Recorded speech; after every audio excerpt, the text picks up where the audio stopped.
welcome in everyone. And, we're going to talk about robot today. I'm echoing. Does anybody else hear the echo? Nope. I hear a little bit. Okay. Hopefully it goes away.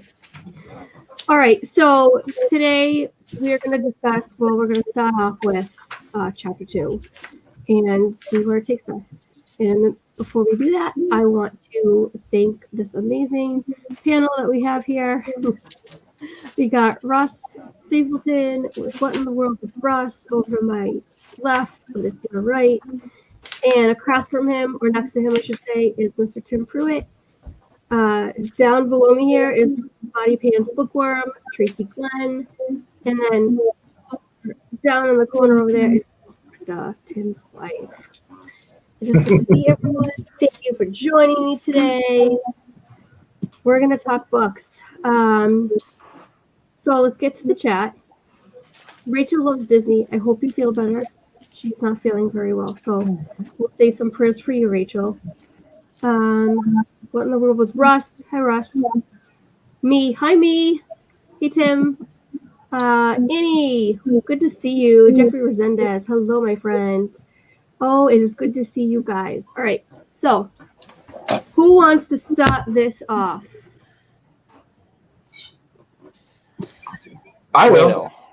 Go for it, Russ. So we finished off last week, and it was about the little girl and the losing her robot and that kind of thing. Well, now we're kind of jumping ahead to well, actually, I guess no, it's more to the past, isn't it? So No. where, No. Yeah, we're still in the past, kind of. Well, it's the start. It's kind of the beginning, it's the introduction to how the robots are being tested and what they're being used for. And we meet two characters, Gregory Powell and Mike Donovan, who are testing. They're on Mercury, and they're testing some robots, and they're trying to figure out what's wrong with this robot. So the robot's named Speedy.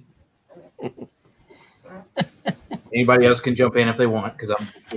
Yeah, No, you're doing good. You're doing good. You're doing I'm good. going to throw something in there because I think it's fascinating that he has them off in 57 or when I think isn't that when this book came out? Yes. I think that's what we decided. 1950. And he's jumped in the 50s. And he's jumped all the way in just a few years, really, to being on mining solar power. Yeah. On Mercury, probably one of the least hospitable planets in the universe that we know of. Virtually, well, I'm going to say virtually impossible to survive on. But it's that he went there surprised me. I guess I would have thought he'd gone a little safer route and gone to some other Mars, for example, just to say one. But well, he kind of hints that they're on all the planets already, because like they're sending power to the different relay stations and going all over the solar system. So it's kind of interesting how they're just all of a sudden they're just there. and I may have not, either I missed it or I haven't gotten to it, or maybe he doesn't say, but he hasn't really explained how they travel. Right. I mean, obviously spacecraft of some sort, but they just don't think anything of it. I mean, it's just like, oh yeah, we're going to get picked up next week and we'll go back to Earth for a vacation and we'll be somewhere else. I mean, it's just second nature. And why are you giggling? Sorry, Tracy, stop it. The kid in class. I can't even stop. Okay, I'm sorry. No, Lisa, welcome in. Okay. Lisa says, hello to all you bookies. Well, that doesn't sound quite right. Well, we could take any kind of bet on that game next week coming up, Thursday night. Pete's already gambled an arm and a leg, lost. Oh, God. Oh, crazy. I would think that's cruel, except Pete probably thought of it first. Yeah. Probably so. Well, here's the thing. I could say that because first off, Pete uses my name with Diz Our Dream on Sunday without permission, and now I get harassed every time. Yeah. And I think Pete knows that one. He probably would have said the same thing. And he's no matter what you do, he's enjoyable to watch and cringe, but at least watch. Yeah. I'm sorry, I broke Tina. Well, Then here's don't you? that is true. Okay, so here's the thing: when we're dealing with the story of Robbie, all right, the Robbie itself, when we're dealing with the story, and this is Robbie was set in the 1996 era, correct? 1996, 1997. Yeah. All right. Yeah, we're in the past, according to the narrator of the story, the Atalis parts of the story. So we're still focusing on backwards. But as far as the main part of the storyline, Robbie was set in the 1990s, late 1990s. Now we're moving into the 2000s. And while, yes, we're still getting a glimpse back, we've moved forward because Robbie was a non-speaking robot, a nursemaid. And the first time that we actually read about a speaking robot, it was not a robot per se. And now they get to Speedy. And Speedy is now a talking robot with a little bit more of an AI. All right. And yet, what we get. Well, getting distracted. I'm sorry. And what we get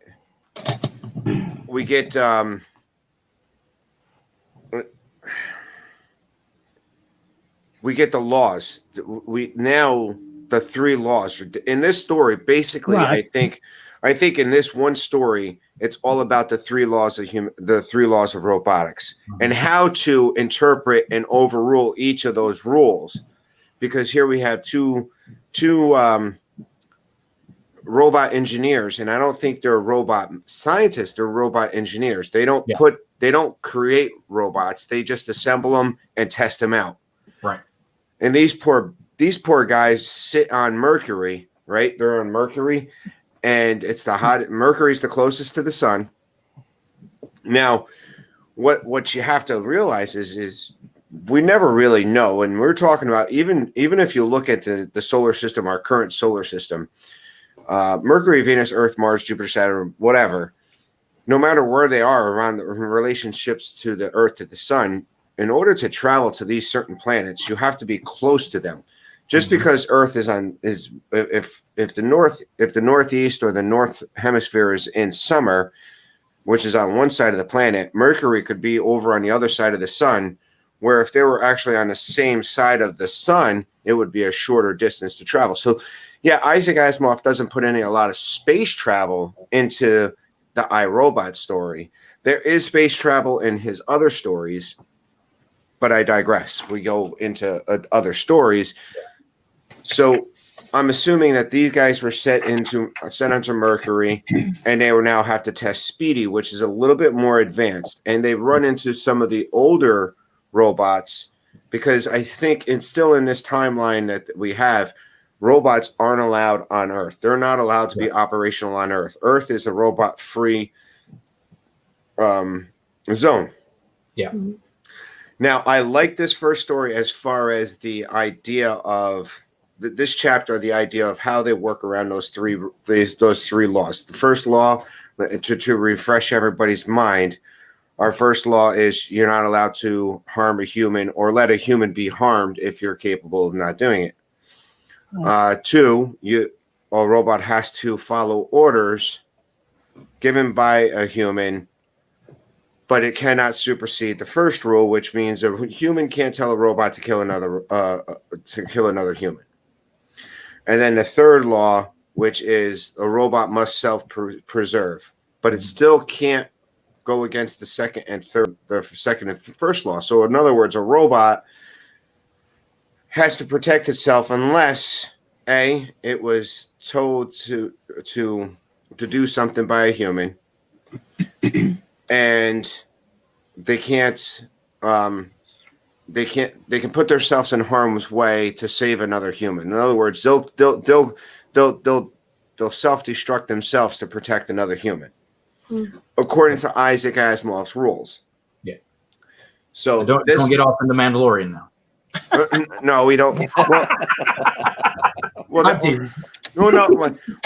here's the thing. If anybody's ever been a fan of the Terminator series, T2 Judgment Day, he actually uses the third rule of robotics, even though all those robots terminate humans on command, right, or whatever. They still follow that last rule, which a robot cannot self-terminate. In fact, that's why he could never lower himself into. If you've ever watched T2, he couldn't lower himself into the molten lava because he couldn't self-detonate. He could let another human roll in, but so this story is pretty much Speedy. Speedy is sent out to find material to help them solar power and cool down. They're in kind of a crisis because they need this material to like shield themselves from the heat, don't they? And correct. The point is that they're kind of in a crunch to where they have to have this material before it gets too hot for them, and they die. And yeah, he's not doing what he's told. So yeah. Right. And so what exactly is happening to him? He's malfunctioning because of what? Well, he's going out, but he's not coming back. He's not like he's just going around and he's like dancing around and doing weird stuff. So as it's explained, is the one guy set out to say, I need Speedy. I need you to go out to this pool of material to bring it back so we can save ourselves. But he didn't specifically state it in a certain way where once Speedy got out there, he realized that there was a threat to himself. Mm-hmm. So the way it was worded, his third rule overruled the second rule, because the second rule and the first rule, it had to be specifically stated a certain way. Right. So what ended up happening is Speedy got caught in a loop.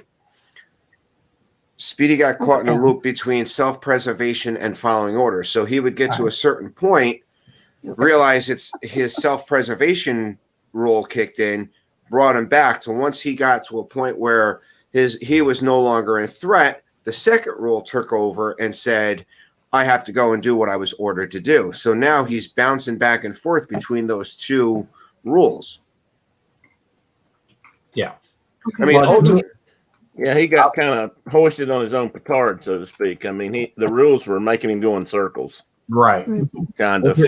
To me, I kind of almost took it because it's confusing. You have to get the wording just right. It reminds me of like asking the genie for a wish. Because, you may word it a certain way, but you may get something totally different what you wanted. It's that kind of a thing. You have to think about all of the outcomes before you say it. Mm-hmm. It's like telling your kid, could you go get me a drink? And you wanted a pop or soda. Sorry, I just had to say pop for some of those people out there. They want a soda or a pop or a Coke or a Pepsi, and they come back with lemonade. Mm-hmm. So you have to treat it like a child, that you have to specifically say, this is what I want. Right. I could say, can you go get me a drink? And the kid come back with a pot of coffee or with a cup of coffee. I may not want that, Yeah. Hey, Tina, could you read the book club chat just real quick? Let's see. So first, Dawn, welcome in. Good to see you. Hitchhiking Bones. Mike Wheeler, hey there, just stopping in to show some love real quick. We'd love to stay, but I so need a nap. Mike, you are okay. I get it. Tim Pruitt, Texas, that's not right. The Hitchhiking Bones. Let's see. Tim is saying hi to Tracy in the chat. What did I miss? You are not originally anyway. Great to see you, my fellow Appalachian, Tim Pruitt. Dad Builds, welcome in. Read the IG chat, please. Oh, wrong chat. Okay. It's fine. No, so You let me do that whole thing, and then you tell me read the IG chat. there's too many chats. Whatever. No, I was just gonna. Well, I'll go back now to our story because like I thought she was. they end up they have like Powell and Donovan have to go and get the older robots, and they try to tell them to go, but they're too old and antiquated that they actually have to ride in them rather than so they're more like suits than they are robots. But they have to get on them to get out to Speedy in order to figure out what's going on with him. And again, they're on this time crunch because they're close to running out of time or whatever. But then once they figure out what's going on, it's all taken care of, and they make it very closely. I mean, they get into some trouble while they're out. Yeah, and Speedy has to die. Speedy ends up comes and saves them, and that's what kind of resets them. Right. Right. So, I mean, here's the thing. Like, they're on Mercury. They can't stay in the sun so long. I mean, they'll fry even with these protective suits. Right. So what ends up happening is they sit down and they decide, or one of them decides, the only way to overrule the conflict between Rule 2 and Rule 3 is to institute Rule 1, which is you cannot stand by and watch a human die. Right. Mm-hmm. So he puts himself in that position to ride out into the sun and actually put Speedy, that Speedy sees that he is about to die, so Speedy comes in. Mm-hmm. And we kind of get, and as you'll learn as you go through with Powell and Donovan, there's some interesting characters. Yeah, they have a love-hate relationship with robots. And each other, I think. And each other as well. They remind me of the Odd. Yeah. It's weird because Donovan is an engineer. He's supposed to be really good with certain parts of the robot, and I guess Powell is the other parts. But Donovan has very little patience for them. He gets frustrated with them very quickly, which is frustrating to me because I'm thinking, well, why are you out there if you can't do this?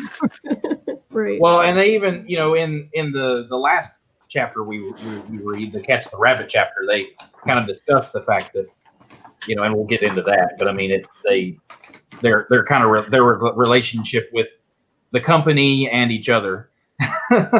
Right. I mean, the company relationship is another thing that's I find very odd. Maybe odd's not the right word.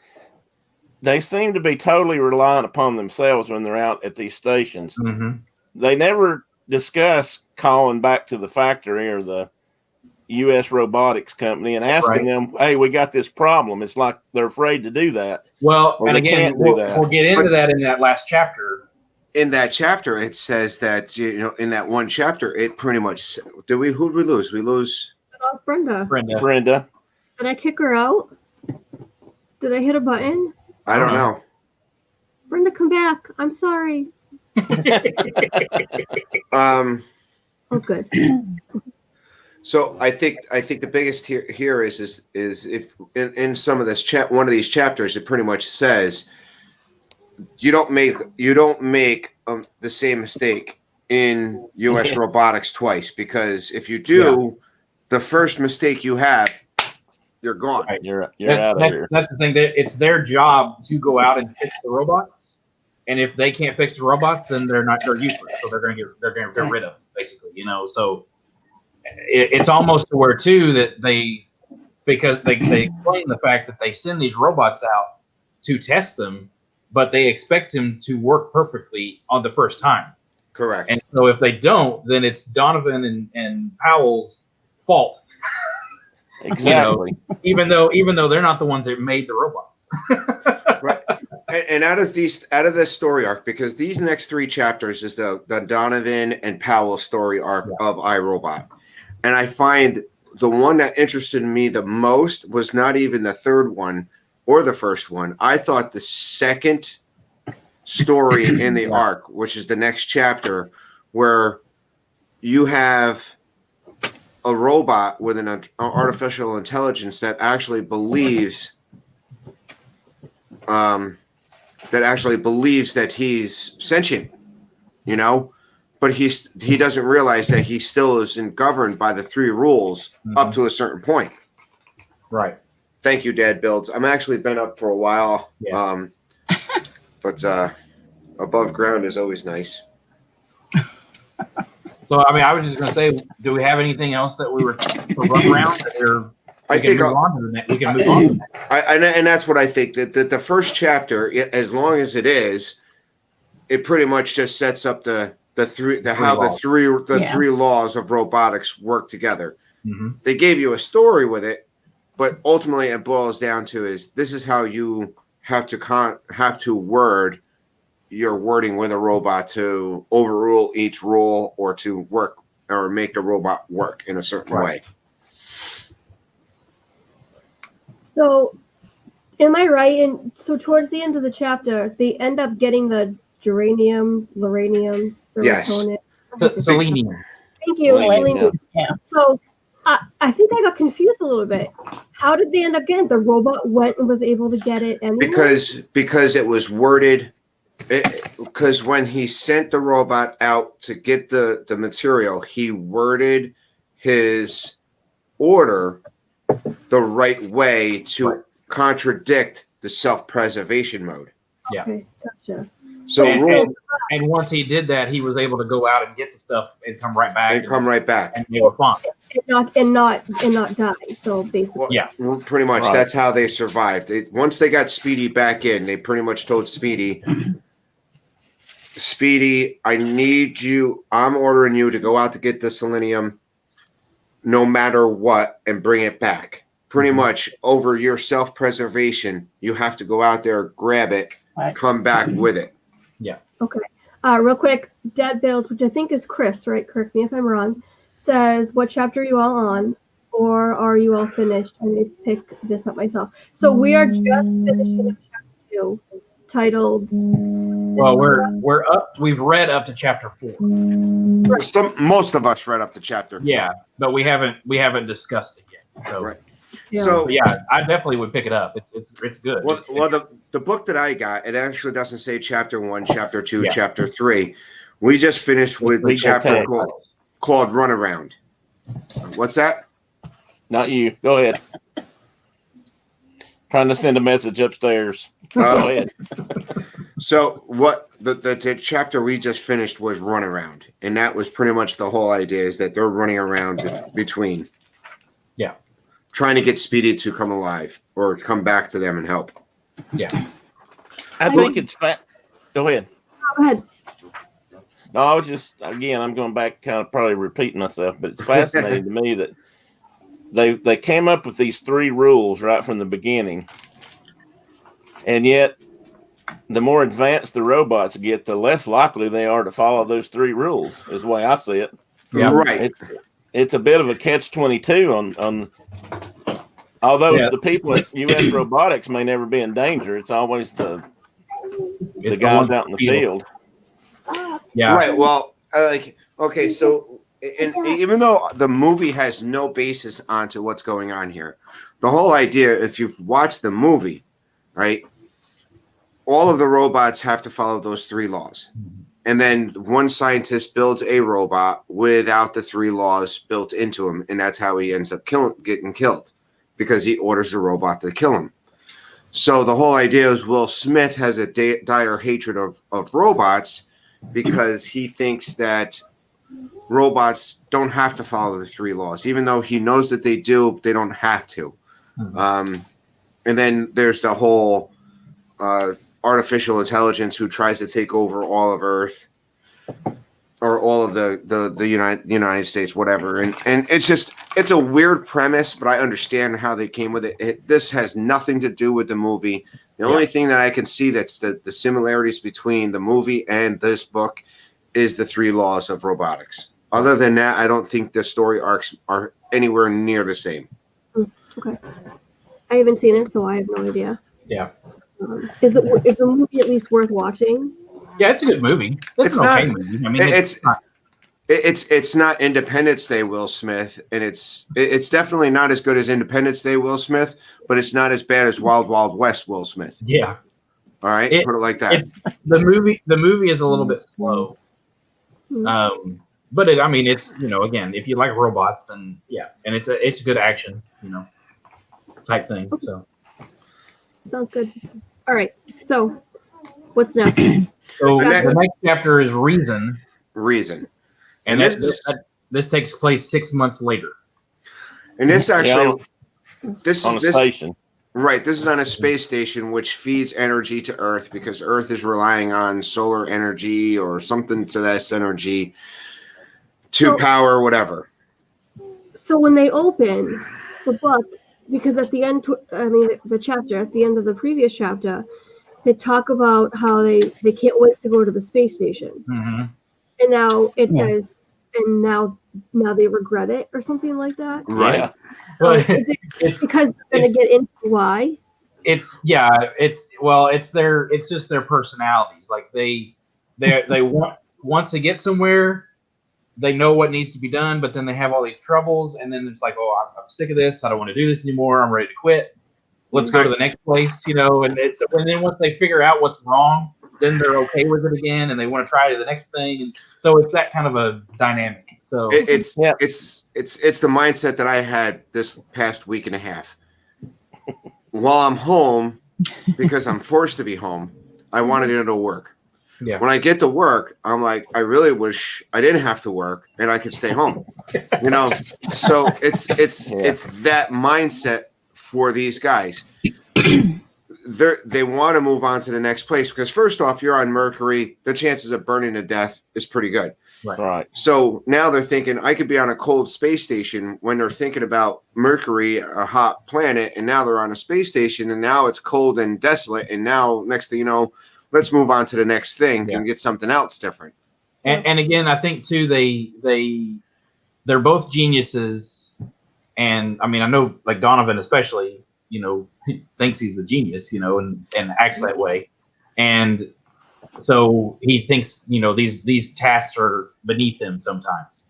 And it's like, well, why, like this next robot where, they have QT1 and he's supposed to be an administrative robot that, takes care of the station so that people don't have to be there. Right. And so they think, well, this will be easy. Why are we even here? And they're interviewing the robot and things are definitely kind of weird. Oh, and they're also there to assemble the robot, which I thought was interesting. That too, to set them up and get them because on Earth you can't send an assembled robot because Earth is a robot-free zone, so they have to ship them out in pieces. So they have to put these engineers together to put them together and say, now you're up and operational, go to work. So here they have an AI the new type of robot that has a little bit more freedom and a little bit more reasoning power to run the space station. Mm-hmm. Oh boy, does this go bad. Yeah. Oh boy, does it ever.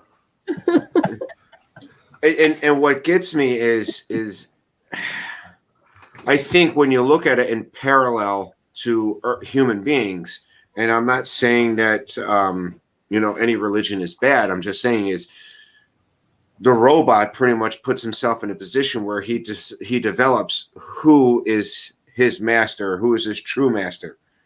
And that what he does is he comes up with the biggest, strongest thing on that space station because that's all he knows. He doesn't believe if he has never walked on Earth, if he's never seen anything. So in other words, he can't take the reasoning of somebody else's experience and saying, I truly believe that. He has to physically believe it.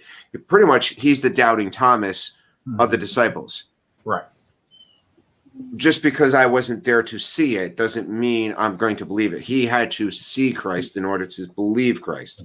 Yeah. Where if I'm a Christian, obviously there's no hiding the fact that I'm a Christian. I believe my religious beliefs because I believe in what's been told to me. Mm-hmm. So, unfortunately, this robot, and I can't remember his name for the life of me. QT1. So Yeah. Cutie. Yeah. So they Yeah. call him Cutie. He has to believe what he physically sees. But he doesn't believe all the texts that are written, all the manuals, the stories. Because he Right. doesn't ahead. physically experience it. He Well, has to that- yeah. physically experience it in order to believe it. So what's his experience? His experience is the space station. Yeah. So the biggest and most powerful thing on the space station is that energy converter that's sending energy somewhere. That's all he believes. That's who's in charge, and that's who his belief is. Yeah. So this chapter reminds me. I don't know if you've seen the movie. It's a Disney movie, and it's kind of a cult classic, The Black Hole. Yeah. This A reminds me long a time lot ago. of The Black Hole, because they have the kind of the maniacal scientist guy who has set up a culture of robots, and the robots basically worship, the black hole and the power of that. And so it kind of reminds me of that, to where because QT was never, like Tracy was saying, he cannot comprehend the fact that a lower species or lower being could have created him. Correct. And that's where he's going with it. So he's looking for the next higher being, which is the power station. So and the AI in the power station. Yeah. So then he makes all of the other, since he's the administrative robot, he makes all of the other robots somewhat worship, and he becomes kind of the prophet. And that's how they set it all up. And it ends up that they just leave him that way because he's working. Well, and go ahead. Go ahead. I was just going to say, does anyone notice a pattern with these books that we're reading? With the, never mind. No, go ahead. Explain yourself. I can't think of the Explain, word. what do you mean? Sherlock. Like the religious dictators that are trying to, in the form of a robot, trying to seek and destroy. I guess I don't know. But here's the thing. What's interesting is now Donovan and Powell is put in a position where they have a solar storm or a storm coming through. If they don't turn off the energy beam going to Earth, which I guess on Earth there's a receiver for that energy. If that beam isn't 100% on that receiver, it will burn areas around that receiver for miles. Right. So Donovan Powell's biggest issue is now the robot has pretty much confined him to quarters. It won't let him in a control center because he doesn't believe he believes that it will take and turn the power of the machinery down, and he doesn't let him in other areas. So he pretty much confined them to their own quarters and pretty much says, "You're here until either you starve to death or we'll feed you. You're whatever." And then that solar storm comes through. Right. So now Donovan and Powell expects to be probably tried as murderers when they get back to Earth because they've killed multiple people on Earth up to their belief. Once they get out there and they realize that Cutie running the station never faltered in the first rule, which was he cannot harm human life. Even though Cutie was reasoning that the humans are below him in stature and below him in ability, he still followed the first rule unknown to himself that he is following that first rule. Right. Mm-hmm. It's just the way that they both think of why, like the motives behind it are way different. Correct. The Donovan and Powell, they see it as, well, this is their job and it's got to be done. Well, QT looks at it as, well, I have to do this to serve the master. Correct. And this is my calling, or this is my point of being. Mm-hmm. And so that it's the whole chapter is somewhat of a, who am I? Where do I come from? What is my purpose? For QT. And it's just interesting how, because then at the end, they, like I said, they just kind of let him do his own thing because he's working. it is working. I mean, Right. he is following that first rule. That first Right. rule is to protect the human race. He didn't falter on that being micro. In fact, QT did a better job than the humans would have focusing that beam. Right. Right. So and then it's funny too, because at the very end, they're ready to go. Powell and Donovan are ready to go because they get relieved, and they don't really tell no, the guys coming in Nope. what's going on. Yeah, I noticed that. They didn't mention that. So, okay. So as far as I got in this chapter, I got as far as they were building another robot to show him. right, because what they were trying to do is show QT is that we made you. Yeah. Their reasoning is QT, we made you. We put you together. And that's how the beginning of the book, this chapter starts out. They're trying to reason with him as saying, you are below us, even though you're more superior in strength, superior in Reasoning, I guess. well, not Or even logic. reason. Not see Intelligence. no, I mean he can adapt to elements. He can adapt to the zero gravity. He can adapt to the cold weather. He's stronger physically. He has more abilities and things. And more abilities. Yeah. His reason, I think the logic circuits in him pretty much can't get him out of that whole I have to experience it and see it for myself, where us as humans can take and believe something told to us. Plain and simple. Any of us, I guarantee you, none of us here has ever seen $1 million, correct? Physically seen $1 million. We all know $1 million exists, right? You see what I'm saying? For QT, he would have to actually see $1 million in front of him to say that's $1 million. Up until that point where he sees it, he won't believe it. So it's literal. It has to be literal. It has to be literal for QT to take it. But ultimately, his sub processing and his sub commands pretty much has the 3 laws. Now, the problem comes down to is the first law, which is he cannot harm a human or stand by while a human's being harmed. That's ultimately the first rule. He's not following the second rule. The second rule is to follow all orders given by a human. You know? Yeah. So I could see where this is starting to come to where you had that conflict of robots. It's also interesting, even in the last chapter, because Speedy, he kind of feels sorry for what he did, the fact that he messed up. Well, then now you have QT, who doesn't really care No. at all what people think, because he thinks they're beneath them, but yet at the same time, he knows that he has a job to do. And so, it's not necessarily he's not wanting to please the people, the humans. And I think that's where his issue is coming in, to where, that second law is conflicting with what he's thinking, and he can't get it out of that cycle or whatever. Correct. So, but yeah. Yeah, and Tracy's right, or whoever said it. I mean, he does protect Earth, humans on Earth, by keeping the beam focused, but he really doesn't realize that's why he's doing it, I don't think. Correct. No, he doesn't. It's just something he knows he's supposed to do. Yeah, he thinks he's serving the master by doing it. So who does he think is the master at this point? The station. The station, the power unit of the station. Yeah. He figures the most powerful thing on the station is his creator. Mm-hmm. He doesn't realize that these simple humans who cannot deal with no oxygen, can't deal with open That space, die easily. right?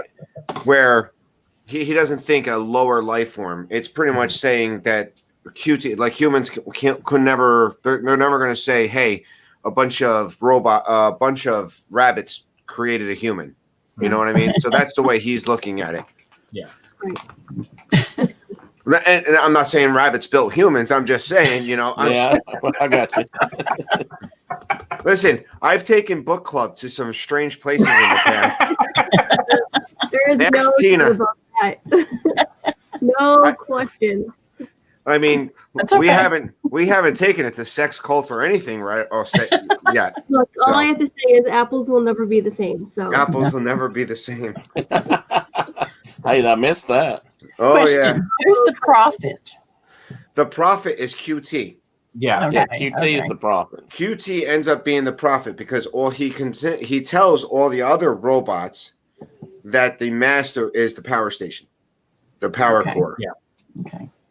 So any attempts by the humans to mess with the power core, so now they all believe it's QT is the prophet. He's the one who's leading them to telling them this is the power core. So and now the other robots are now following QT's orders instead of the humans' order because now they believe that QT is the higher level. He's the pope of the space station. Yeah.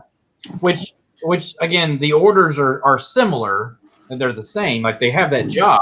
They're just being interpreted in different Correct. ways.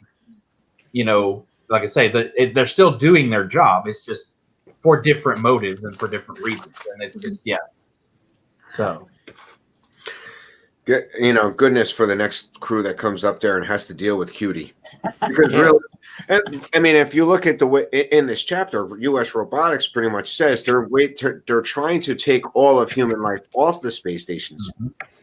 So I'm assuming after this next rotation, they'll probably be like, hey, listen, we don't even need a human up there. QT's taking care of it, and put a bunch of QTs up in these space stations, and we don't have to worry about unless they, decide that the generator or the space station wants to fry all of the Earth.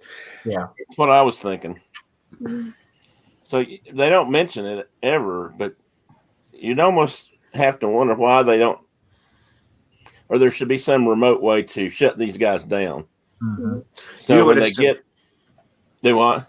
And I think that's what happens in the next chapter. The next chapter, they've learned from the whole QT issue on how to handle the next phase of robotics that they're testing out. Right.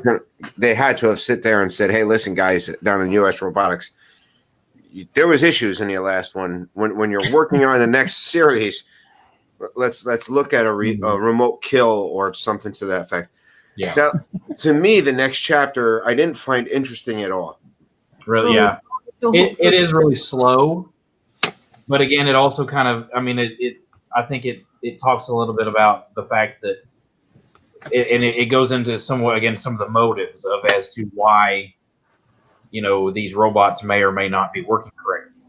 And again, you have a lot more development with Powell and Donovan to where they're kind of getting fed up. And Donovan's ready to quit.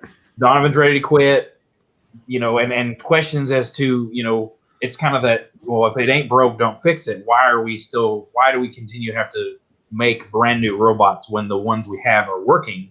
Why,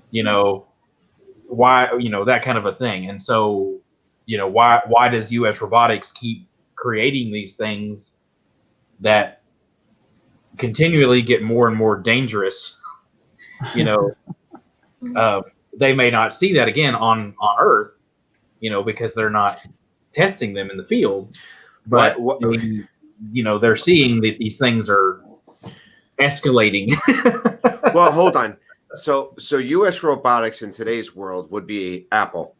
Right. Why do you need a new iPhone every year? Because you got to get money every year. If I can put out a new Apple iPhone and charge another couple $100 more each time, and I can get these suckers to keep buying a new iPhone because it's the latest and greatest. The same thing with U.S. robotics. U.S. robotics is saying, hey, listen, here's the newest and greatest technology that we can put out into the universe and give you more money, pretty much. I mean, you got to remember, 1950s, capitalism is still huge in America. Isaac Asimov doesn't write it it pretty much has it in there. U.S. robotics is based off of a capitalistic society. It needs to make money. It needs to make money to turn around and put more product out there to pay their employees. They have to continue to put out new product. If you don't put out new product, no one's going to be interested in buying the same exact robot. That's where I think in the movie iRobot, you have the same issue. iRobot, the movie, pretty much is putting out a new model of robot that's replacing all of their old robots. Mhm. Yeah. So, but why would you need a new robot? Why would I need a new toaster oven if the same toaster oven if it didn't break? Why would I need I got a Mickey waffle maker. Why do I need a new Mickey waffle maker? Because there's a better one that came out that looks exactly like the one from the park. Right? Right. Yeah. I mean, Right. and that's what it is. I mean, but like I say, Donovan and Powell are getting to the point that, They're fed up. They're done. we're fed up with it. We don't want to keep having to do this. We know, why are we the ones that are, and now their jobs are, more and more on the line, and they're getting into these other, these situations that are, even worse. Cause now they're on an asteroid. On a mining asteroid. Which they even say, it's like, this is because we're the best in the company, we get sent to the worst places, because that's where they want to test the robots. And so now they're on this asteroid, and they're having to figure out what's going wrong. And well, this time they've got DV5, and they call him Dave, and he's a mining robot, and he's in charge of six other robots. Correct. And they kind of use the analogy of a hand, to where he is the base of the hand, Dave is the base of the hand, and then you have the fingers. So we're into the 4th chapter now, right? Yes. Yeah. So Tracy and I, we're the only ones that have read it, right? Or Tim, Brenda, did you guys read? No, I don't think I've got the last couple of pages, but I've read it. Okay. Most of it. So ultimately, Dave has an issue. If Donovan or Powell's watching their crew, they bring in their quota every time. Mm-hmm. If they don't watch Dave and his crew, something weird happens. Yeah. And what they find out is, after interrogating Dave and running his subroutines and running everything else, there's nothing wrong with the subroutines. There's nothing wrong with the rules. There's nothing wrong with Dave, period, that they can see. They end up testing and looking at one of the fingers, and one of the fingers is not going to give him any answers because he's just a subroutine of him, right? Of Dave. Well, and Dave does not remember. Correct. Why he's not. What they're doing is, and I'll kind of tell, because I know you guys haven't read it, but they're going out. They're being sent out to mine, and what's happening is, like, if there's something happens, they start like a dance. They just start like doing weird stuff, and they go around and like marching and doing dances and things like that. I'm sorry, I'm breaking Tina just with my picture. No, first it was the yawn, and then the picture came on, and I was done. So thanks for the picture, because it curbed the yawn. So I appreciate that. And here's the problem, and I think you have Isaac Asimov. The writing style is pretty much the same styles of this era. It is a little bit drawn out, and it's not like today's movies where it has to be action packed. And in today's books, you have to have there's a lot of downtime. If any of you have ever read Tolkien, Tolkien is tough because Tolkien. He likes to describe everything. He slows it down.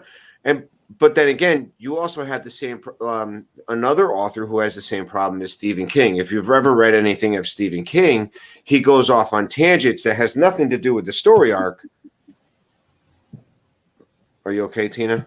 I yawned. Oh. So sometimes reading this, it kind of slows it down. But it's vivid enough to put you in that mindset to actually envision yourself being with Donovan and Powell on this. Mm-hmm. I mean, there's a point where they get close enough to see what's going on, and they end up with a trap and a cave-in where they think that this is it. I'm done. We're done until they finally get a hold of Dave. Even before that, they're because you're talking about, what they getting drawn out, they're stuck in their little lab room, whatever, just watching the screen, just to try and figure out what the heck's going on, because that's the only way they can figure it out. Because there's nothing, they can't find anything wrong with him. They can't find anything wrong with the other, with the other fingers. So that's another thing that they get frustrated with. and they even fight with each other because they throw books at each other, and because they're sick of it and trying to figure out what is wrong, and they're fighting with each other over well, who has the better idea or who's figured it out first and that kind of a thing. Mhm. And yeah, so then that's when they decide, okay, well, we're going to go.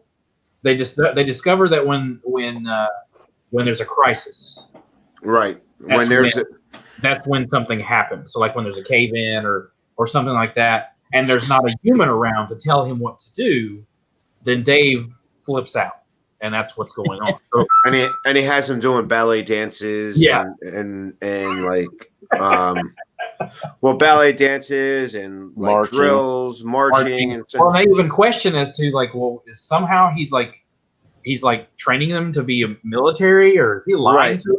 And so they get scared about that Dave is doing things on his own, without them knowing. So, but yeah, they go and they try to create a cave in, and that backfires on them. They on an asteroid. On this asteroid, they go and they crawl into a tunnel, and they shoot. They have like laser or some kind of detonator laser thing. Oh, a cave in. Yes. I said a caveman. I was like, Let's get some DNA. Okay, Tina, I don't know where your mind is, but but I think once and ultimately I think where they come down to it is they realize that Dave has too many sub robots underneath him.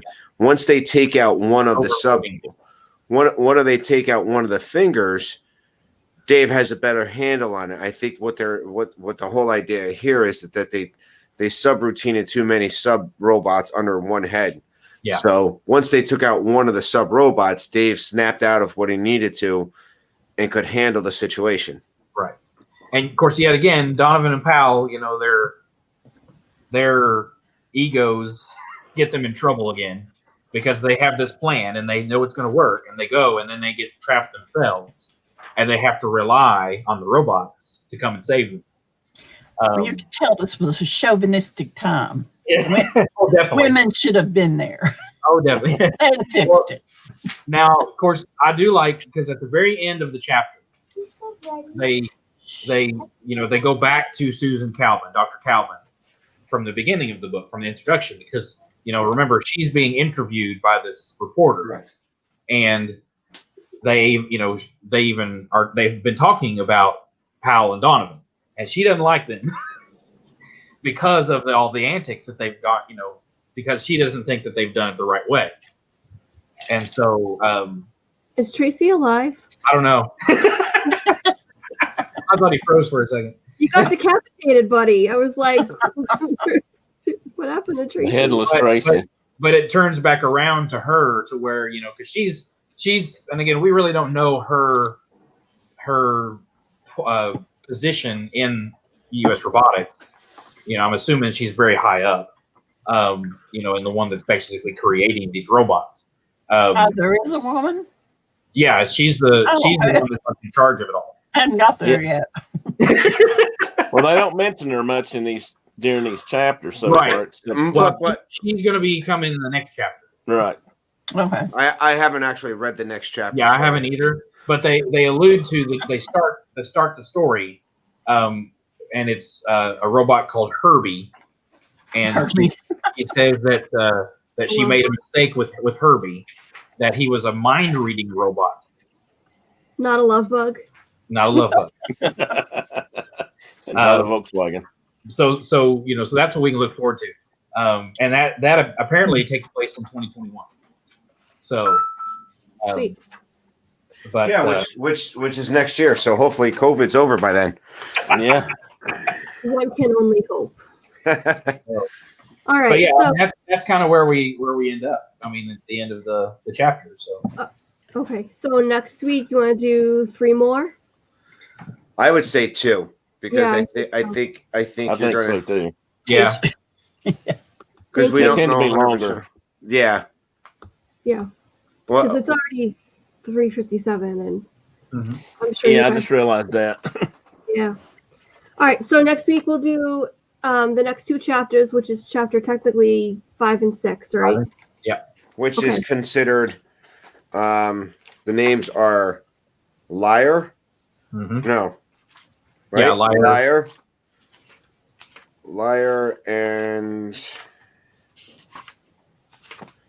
Little Lost Robot. Okay.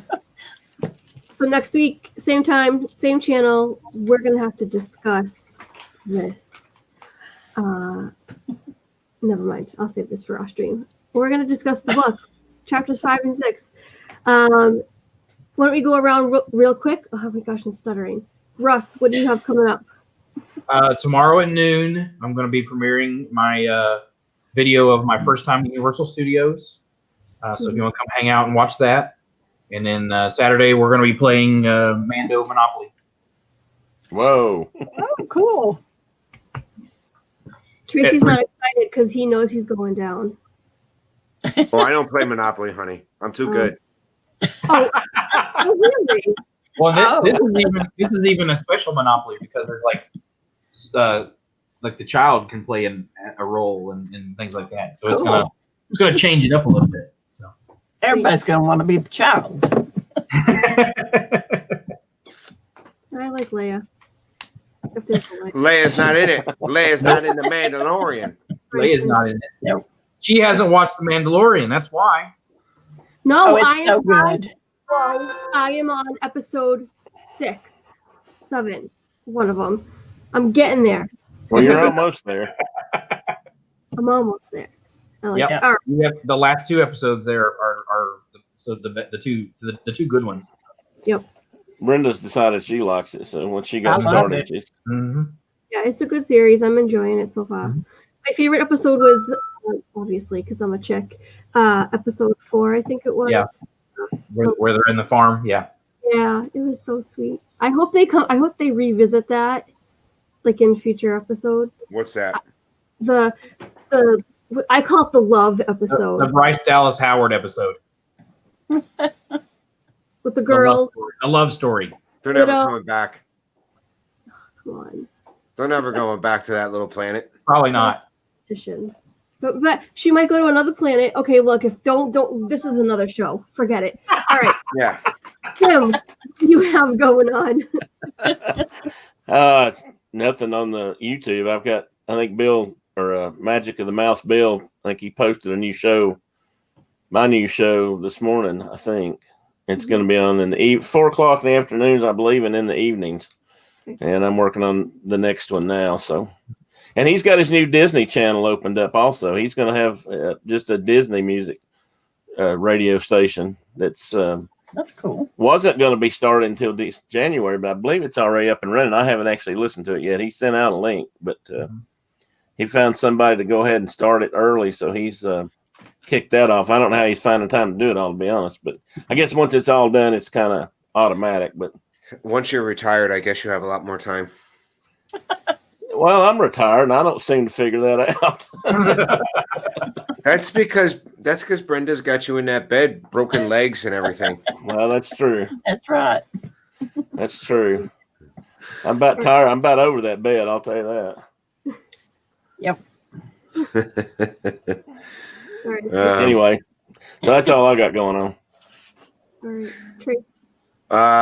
Thursday, I'm supposed to stream at 4 o'clock. I got to figure out what I'm talking about, and we'll go from there. Talk about And then, huh? talk about the Mandalorian.